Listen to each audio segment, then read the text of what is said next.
You're listening to an archived Cabral Concept podcast. After listening to this show, check out the most up-to-date podcasts available at stephencabral.com/podcasts or search directly on iTunes.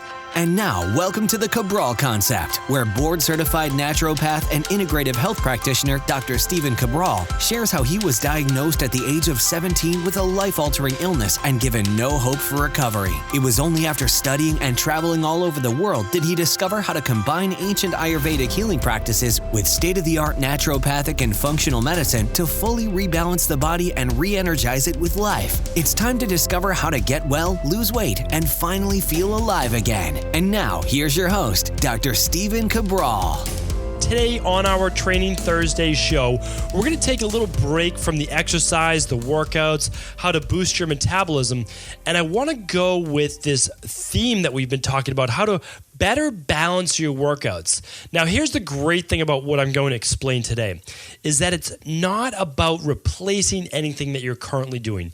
Meaning, like, if you love your intervals, you love your heavy weight training, you love your boot camps, you love your spin class, whatever it might be, I'm not telling you to replace that with anything today.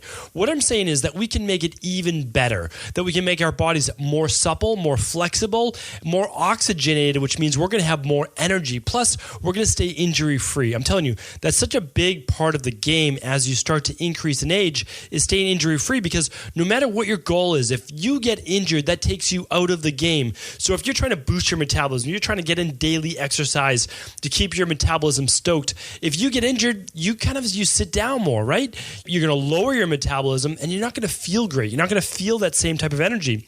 So I honestly believe that there's this one small series of yoga moves. We'll call them yoga moves, asanas, but yoga moves, because I'm going to really try to talk it in real people speak today, right? So if you're not someone who's a yogi, you're not someone who's used to doing yoga, I want to talk your language today. Somewhere around 2002, I believe it was 2002. It was a long time ago. That was about 15 years ago. I got certified to become a yoga instructor. I was living in Providence, Rhode Island at the time. I was deep into it. Kind of like started. That was more of my original philosophy into health. Is like, what can I do to take all of the best forms of exercise right now and combine into one form of exercise? So that was before I got into medicine, right? I mean, I was always teaching nutrition, and that was a big part of my programs. But that kind of led to my whole medical style as well. It's like, how can I take the best of everything and could combine it into one system of medicine? So no form of medicine is my medicine. How I combine into one thing is just truly how I believe will benefit the most amount of people. And then that's why I started studying yoga, and I became a certified yoga instructor. And when I went then to study naturopathic medicine overseas as well, so I did my work in studying the U.S., but my internships were done overseas on purpose. It was always my goal, because I said the U.S. does not hold the market on all the best forms of medicine. That's just not true. Some of the best forms of medicine are also being practiced overseas. And so when I'm studying naturopathic medicine, I'm looking into Ayurvedic medicine. And if you know anything about Ayurvedic medicine, you understand that one of those 8 branches is really dedicated to the study of yogic medicine or yoga. And that's how we can really activate our hormones and our prana, our life, our energy. And that's really what it's all about. It's done through breathing, alternate nostril breathing, it's meditation, and it's done through also the practice of yoga. And yoga goes so much deeper into just kind of a series of stretches. That's not what yoga is. Yoga is meant to be really this almost a form of meditation in and of itself and a healing practice. So what I want to do is just go through, it's just super simple. It's 12 moves that you can do really within a period of a minute, like maximum a minute. You can just go right through it. So it's called Surya Namaskar, and in the US sometimes it's called Surya Namaskar. Where I learned it was just called Surya. So however you pronounce it doesn't matter, because again, it's called in the US a sun salutation. Maybe you've heard of it before.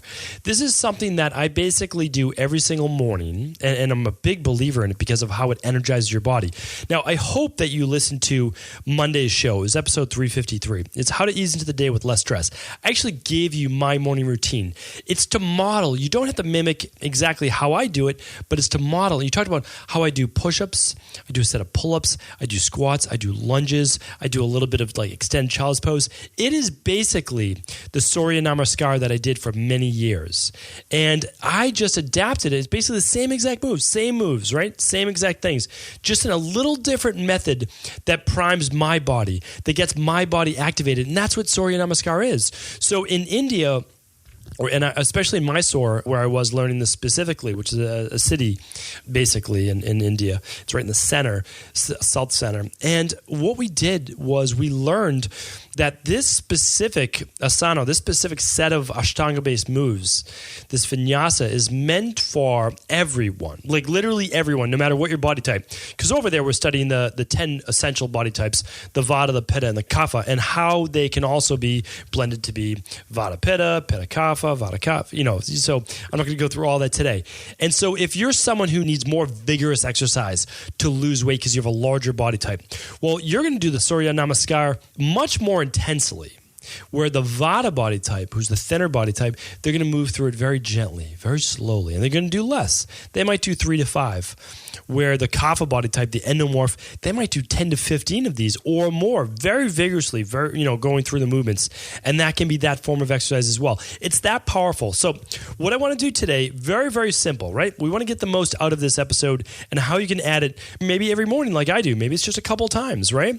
Or maybe it's something you do in the weekend. Or maybe this is how you just give yourself a break during work, whatever it might be. Maybe it's how you warm up before your workout. This would be a great dynamic warm up before a workout. And actually, now that I'm thinking about this, I'm going to try to use this more myself as well. So here's the thing. I'm going to take you through all 12 moves.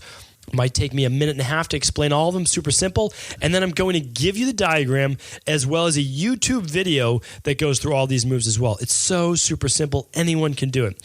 So today's episode is, what is today's episode? Today's episode is 356. So you would go to stephencabral.com/356 and you'll get this nice little wheel. I'll also try to post it on Instagram as well and Facebook. So all right, first things first, we stand feet together, hands in front of the chest, and we're basically just inhaling, exhaling. We can close our eyes, open our eyes. That's how we start. Then we reach the arms overhead and slightly backwards. This allows us to stretch all the muscles on the front of our body that get tight from being seated, from sleeping, kind of crouched over, all of those different things. Really nice to stretch out those abs and hip flexors.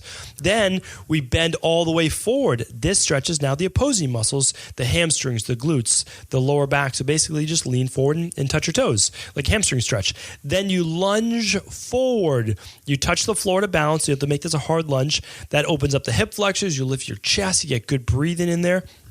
Then you're going to straighten the body back up almost to a push-up position. You bring the one leg back and you go down into that push-up. Then from there, you're going to drop your hips to the floor. You're going to lift your chest, straighten your arms, look to the sky. That is your cobra pose. You're just stretching your abdomen. So good for people with lower back-based issues. This is one of those things where if you have ever kind of a bulging disc or anything like that, really one of the best things that I was taught over a decade ago by a really smart chiropractor to really get the spine back into alignment, especially with those lumbar-based issues, L4, L5. All right, so what is next? Then you go from that kind of cobra position into a downward facing dog. A lot of people know what that is, but basically it's a V pose. Hands are on the ground, feet on the ground, your hips are up in the air, and you're in kind of a V. Again, I'm posting this picture right online, but I want to take you through it. Then what you do is you lunge back with the opposite leg that you did from the beginning. So in pose number 4, you basically lunge forward with one leg. You keep your hands on the ground for balance, and that gives you that deep hip flexor stretch to help open up those hips. Then you just bring the leg back, keep your hands on the ground, you go to that hamstring stretch again, and then we reach overhead and backwards, we're stretching our abs again, and then back to that starting point with the hands together. That's it. It's super simple. Now, literally, what you're doing is hands up, hands down, lunge forward, push-up position, cobra, look to the sky, then you're going downward dog, opposite leg, then back to your hamstring stretch, and then reach backwards, up, overhead, starting position. So honestly, it's only about 6 or 7 different moves, and then you're just working backwards. I am not a yoga master. I'm not going to pretend to be one. I practice yoga. I enjoy yoga. I'm a certified yoga instructor, but I'm not the expert in this category. However, what I can tell you and I can share with you is this is a very simple set of movements that can bring you unbelievable benefit. Like not just a little benefit, unbelievable benefit. Because what it does is it also works on your posture. It brings more oxygen to all of your tissues and it helps keep your body balanced. I told you too much of the time. I spoke about this during episode 348. So if you didn't check out Last Training Thursday, check that out, about how to balance all of our hard forms of exercise with softer forms. It keeps us balanced. It helps rebalance the nervous system, which is constantly just getting burnt out from caffeine, from stress, from commuting, from family, from relationships, from financial issues, from, our hard workouts, boot camps, spin classes, all those things. And they're all great. They really are. They can all be great. They can all be part of life, but we have to balance it. We have to take time to breathe. We have to take time to relax. We have to take time to really engage the inside of us. Like take a moment to just think and breathe and slow down. This is a 12-step, super simple, not even 12 steps. It's 12, but basically you're going halfway and then reversing the order. It's so simple. I honestly believe it can bring you so much benefit. So I want to keep it at that. Your homework, because there's homework today, is just simply go to, again, Instagram.com/Stephen Cabral or Facebook.com/Dr. Stephen Cabral, just Dr. Stephen Cabral, or just go, the best thing is always just go to the show notes page. Again, if you ever get lost, like, well, what are episodes? StephenCabral.com/podcast or directly to the show notes page, which I always just do the number. StephenCabral.com/356. That's it. Super simple. You get the graphic right there. You can download it. You can screenshot it. You can save it to your phone. However you want to do it. Keep it on your phone when you're doing this in the morning. How long will it take you to memorize this? Maybe 1 week of doing these. That's it. And then literally it will take you 5 minutes. No more than that. Maybe 3 minutes.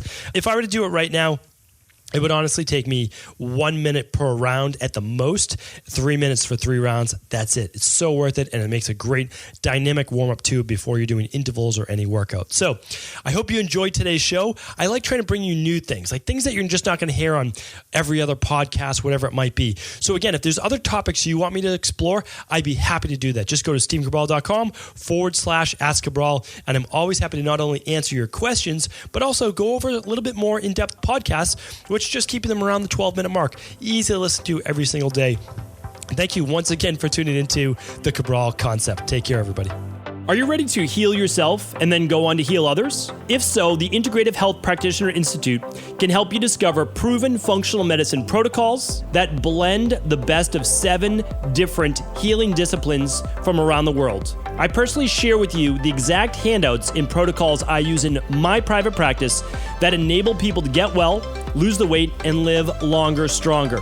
I want to pass this information on to the next generation of health coaches, and that is exactly why I created IHP. We are the future of the health coaching industry, and the skills and knowledge you will learn will make you an in-demand certified health coach anywhere in the world. Although we have many medical professionals taking the IHP certifications, no experience is necessary, and half our members have no previous health certifications. At the Integrative Health Practitioner Institute, our motto is a health coach in every home. Our goal is that you take this knowledge and then share it with family, friends, loved ones, your community, or in a practice where you create a career you love and can be proud of. The global IHP community is filled with some of the most kind and caring people in the world, and we can't wait to welcome you into our world soon. For more information or to set up a discovery call with one of our IHP Health Coach graduates, simply head over to integrativehealthpractitioner.org.